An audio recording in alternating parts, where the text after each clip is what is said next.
35-летняя женщина была убита минувшей ночью в одной из квартир дома по улице Дружинная. Она получила несколько ножевых ранений. В убийстве своей возлюбленной сознался 19-летний молодой человек. По предварительным выводам следствия, причиной была трудовая деятельность женщины. Она, предположительно, оказывала платные интимные услуги, несмотря на обещание прекратить это занятие. Подозреваемый сдался сам.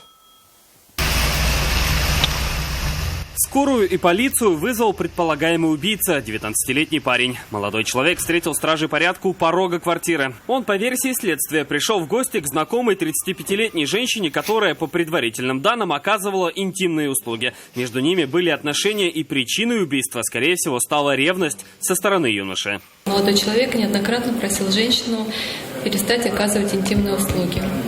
Однако спустя некоторое время он узнал, что она не сдержала своего обещания. Между молодым человеком и потерпевшей произошла ссора, в ходе которой подозреваемый схватил нож и нанес ей множественные удары по различным частям тела. Когда осознал, что сделал, парень вызвал медиков, но было уже поздно. Врачи констатировали смерть женщины. Вероятного убийцу задержали на месте. Сопротивления он не оказывал. По данному факту следственными органами Следственного комитета Российской Федерации по Республике Татарстан возбуждено уголовное дело по части 1 статьи 105 Уголовного кодекса Российской Федерации «Убийство». В ближайшее время молодому человеку изберут меру пресечения. Следствие намерено отправить его под стражу.